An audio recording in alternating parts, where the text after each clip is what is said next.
रभा माडखोलकर महाविद्यालयात हिमोग्लोबिन तपासणी शिबिर, संतुलित आहार आणि शिस्तबद्ध जीवनशैलीचे डॉक्टर के.एन. निकम यांचे मार्गदर्शन. निरोगी शरीर हेच शिक्षणाचं भांडवल. प्राचार्य डॉक्टर एस.डी. गोरल. रभा माडखोलकर महाविद्यालयात जागर जाणीवांचं अभियान आणि प्राणीशास्त्र विभागाच्या वतीनं हिमोग्लोबिन तपासणी शिबिराचं आयोजन करण्यात आलं. या शिबिराला विद्यार्थ्यांचा उत्स्फूर्त प्रतिसाद मिळून परिसरात आरोग्य जागृतीचं वातावरण निर्माण झालं. प्राणीशास्त्र विभाग प्रमुख डॉक्टर के.एन. निकम यांनी विद्यार्थ्यांना मार्गदर्शन करताना हिमोग्लोबिनचे महत्त्व स्पष्ट केलं. ते म्हणाले, हिमोग्लोबिनची कमतरता झाल्यास थकवा, अशक्तपणा, कार्यक्षमतेत घट यासारखे परिणाम जाणवतात. संतुलित आहार, हिरव्या भाज्या, फळे, कडधान्य, दूध, दुग्धजन्य पदार्थांचं सेवन आणि शिस्तबद्ध जीवनशैलीमुळे हिमोग्लोबिनचं प्रमाण योग्य राहतं.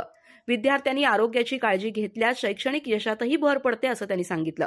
कार्यक्रमाचे अध्यक्ष प्राचार्य डॉक्टर एस.डी. गोरल यांनी निरोगी शरीर हेच शिक्षण आणि प्रगतीचं खरं भांडवल आहे. विद्यार्थ्यांनी नियमित तपासणी करून आरोग्य जपलं पाहिजे, असं प्रतिपादन केलं.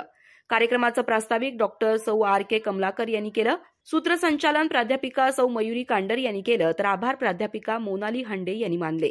या शिबिराला doctor S D. Gawade, doctor S N. Patil, doctor P L. Bhadvankar, प्राध्यापक एल.एन. गायकवाड, प्राध्यापक एस.एम. पाटील, प्राध्यापक राहुल पाटील, प्राध्यापक नंदकुमार चांदेकर, शिवराज हसुरे यांच्यासह अनेक प्राध्यापक उपस्थित होते.